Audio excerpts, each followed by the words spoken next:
नमस्कार दोस्तों, स्वागत है आपका DHFF अड्डा में। दोस्तों, ये खबर बहुत ध्यान से सुनिएगा क्योंकि इसमें कई ऐसे मुद्दे हैं जो बेहद गंभीर हैं। तार जुड़ रहे हैं बॉलीवुड के कई इनामी हस्तियों के तथाकथित आतंकियों के साथ। शाहरुख खान की तस्वीरें जबरदस्त तरीके से सोशल मीडिया पर वायरल हुई हैं और इस वायरल होती तस्वीर से कई ऐसी जानकारियां भी निकलकर सामने आ रही हैं जो काफी चौंकाने वाली हैं। कहां से ये बातें सामने आने लगी है कि बॉलीवुड के कई लोगों का ऐसा लोगों के साथ संबंध है जो भारत विरोधी या फिर भारत को तोड़ने वाली गतिविधियों में लिप्त हैं और पाकिस्तान की ISI से जुड़े हुए हैं। क्या है पूरा मामला दोस्तों, डिटेल में जानते हैं एक एक करके।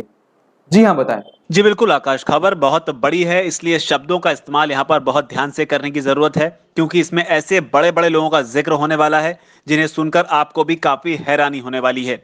और ये सारी चीजें शुरू कहाँ से हुई वहां से बताता हूं और कहां तक जाने वाली हैं वो भी आपको बताता हूं। सबसे पहले जो बात आपने कही कि किस तरीके से बॉलीवुड के दिग्गज से दिग्गज लोगों के नाम अब ISI यानी कि पाकिस्तानी आतंकी संगठन एक तरीके से कह सकते हैं उसके साथ तार जुड़ रहे हैं और उनके साथ हमारे बॉलीवुड के कई दिग्गजों के नाम जो हैं वो सामने आ रहे हैं। क्या कुछ हुआ और सारी चीजें शुरू कहां से हुई, सिलसिलेवार तरीके से आकाश में आपको एक बार समझाने की कोशिश करता हूं क्योंकि जब एक जगह से धागा खुलता है और उसके बाद वो खुलता ही चला जाता है और ऐसी कई चीजें निकलकर सामने आती हैं जो सबको हैरान कर देती हैं और ऐसा कई बार पास्ट में भी देखा गया है जिसमें बड़े बड़ी हस्तियां जो हैं वो नप गई हैं। धागा कहां से खुला वो आपको बताते हैं। सबसे पहले दरअसल बॉलीवुड के 3 खानों को लेकर सबसे पहले जो टिप्पणी आई वो एक जाने माने नेता, नाम है सुब्रमण्यम स्वामी, उनकी तरफ से आई। उन्होंने तीनों खान्स को टारगेट करते हुए साफ तौर पर यह कहा जो प्रॉपर्टी, जो एसेट, जो संपत्ति या जो भी इतना कुछ भारत के 3 खानों ने मिलकर बनाया है और खासतौर पर विदेशों में और दुबई की हम यहां पर बात कर रहे हैं, दुबई में इन सब चीजों की जांच होनी चाहिए। इन्हें ये बंगले कौन गिफ्ट करता है, ये प्रॉपर्टी इन्हें तोहफे में कौन देता है जो उनकी दुबई में है, अगर इन्होंने इसे खरीदा है तो इसकी खरीदारी कैसे हुई, इन सब चीजों की जांच होने की जरूरत है। ईडी की स्पेशल इन्वेस्टिगेटिव टीम लगाई जाए, IT लगे और इसके अलावा CBI से भी इन सब की जांच होने की जरूरत है। ये सुब्रमण्यम स्वामी ने सबसे पहले ये बात कही थी और साथ ही सवाल खड़ा किया था कि क्या ये कानून से ऊपर हैं।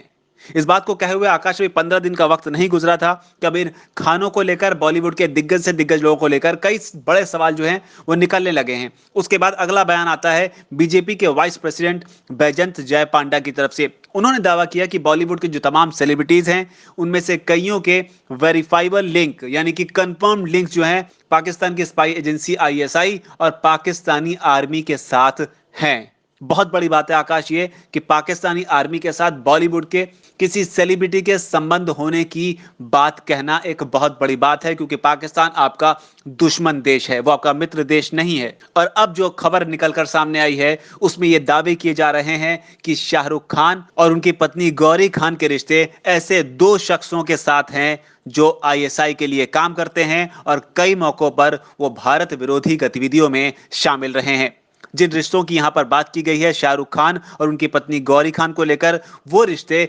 बिजनेस रिलेशनशिप बताए गए हैं, यानी कि व्यापारिक रिश्ते इन 2 शख्स के साथ गौरी खान और शाहरुख खान के हैं, यानी कि इनसे जो पैसा वो दोनों कमाते हैं उस बिजनेस के जरिए उस पैसे का इस्तेमाल किस जगह होता है इसका अंदाजा लगाना ज्यादा मुश्किल नहीं है क्योंकि वो दोनों शख्स कौन है ये भी आपको बताता हूं। इसमें से एक है रेहान सिद्दीकी और दूसरे का नाम है टोनी असाही। ये दोनों शख्स जो हैं वो अमेरिका में रहते हैं, पाकिस्तानी मूल के हैं और शाहरुख खान और गौरी के जो बिजनेस रिलेशनशिप की बात आ रही है आकाश, वो आ रही है टोनी असाही के साथ। टोनी असाही जो है वो प्रोफेशन से आर्किटेक्ट हैं। इसके अलावा वो कश्मीर में पैदा हुए और उन पर ये आरोप हैं कि वो कश्मीरी यूथ को बंदूकें उठाने के लिए और पत्थरबाजी के लिए उकसाते रहे, जो कि एक बहुत बड़ी बात है। इसके अलावा टेरर सिंपैथाइजर की जो बात होती है, जम्मू कश्मीर में तमाम टेररिस्ट हैं उनके सिंपैथाइजर बनकर उनके फेवर में बात करने की, यानी कि आतंकियों के फेवर में बात करने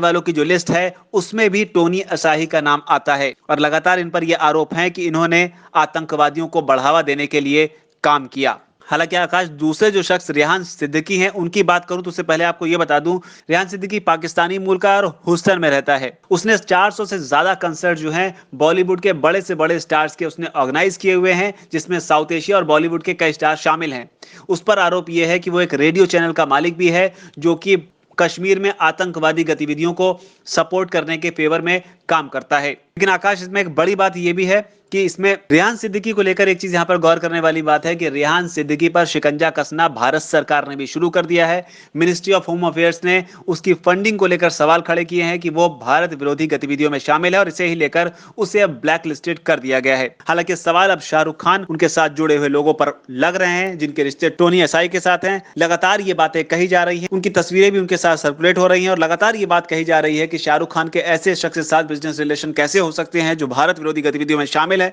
तमाम सोशल मीडिया में अब तक रहने वाले ये सेलिब्रिटीज, इनकी तमाम टीमें, क्या इनको इस बात का अंदाजा नहीं था? क्योंकि कई ऐसे तमाम ट्वीट्स जो हैं वो सामने निकलकर सामने आए हैं जिसमें कश्मीर को लेकर और प्रधानमंत्री मोदी को लेकर ऐसी तमाम आपत्तिजनक बातें कही गई हैं और प्रधानमंत्री इमरान खान को सपोर्ट करने वाली ऐसी तमाम बातें कही गई हैं जो टोनी असाई के अकाउंट से और सिद्दीकी के अकाउंट से लिखी गई हैं। और ये कोई मानने को तैयार नहीं है कि शाहरुख खान और उनकी टीम को इस बात का अंदाजा नहीं रहा होगा कि ये दोनों भारत के खिलाफ बयानबाजी करने में माहिर हैं और कई मौकों पर भारत के खिलाफ कश्मीर को लेकर कई ऐसी बातें कह चुके हैं जिससे इनकी टीम अवगत नहीं थी। ये बात कोई मानने को तैयार नहीं है और इसी वजह से इनके साथ जो तस्वीरें शाहरुख खान की सर्कुलेट हो रही हैं और जो बिजनेस रिलेशंस की तमाम बातें आ रही हैं, इस वजह से कई लोग शाहरुख खान को टारगेट कर रहे हैं। हालांकि कहने वालों का एक तबका यह भी कहता है कि हो सकता है जानकारी के अभाव में शाहरुख खान जो है इन लोगों के साथ बिजनेस में आ गए हो और हो सकता है कि अब शाहरुख खान को इस बात का पता चलेगा तो वो इनसे अपने रिश्ते तोड़ लें, क्योंकि शाहरुख खान की छवि जो है वो एक अच्छे नेशनलिस्ट के तौर पर है। लेकिन अब सवाल ये भी खड़े हो रहे हैं कि अभी ही सही अगर शाहरुख खान को इस बात पर पता चला है तो शाहरुख खान या उनकी टीम की तरफ से अब तक इस पर कोई भी बयान नहीं आया है।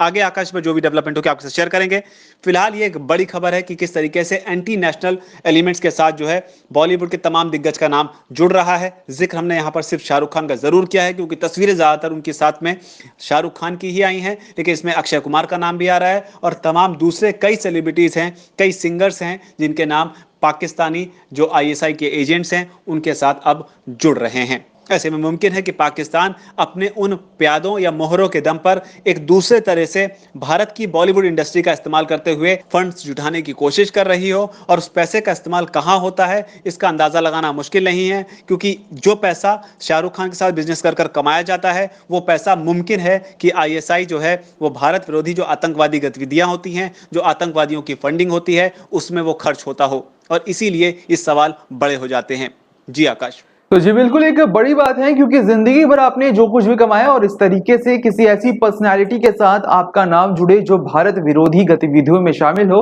तो जाहिर तौर पर एक बड़ी बात हो जाती है। इंतजार होगा अब शाहरुख के बयान का कि वो इस पूरे मुद्दे पर क्या कहते हैं, क्योंकि ये मुद्दा ना सिर्फ सोशल मीडिया बल्कि नेशनल मीडिया पर भी छाया हुआ है। इस पर आगे जो अपडेट होगी दोस्तों वो हम आपसे शेयर करते रहेंगे, क्योंकि बॉलीवुड में अब तक नेपोटिज्म की बात हो रही थी लेकिन इसका दायरा अब बढ़ चुका है। बहरहाल दोस्तों, इस पूरे मामले पर आपकी क्या राय है कमेंट सेक्शन में जरूर लिखकर बताएं। इस वीडियो को यहां तक देखने के लिए आपका शुक्रिया।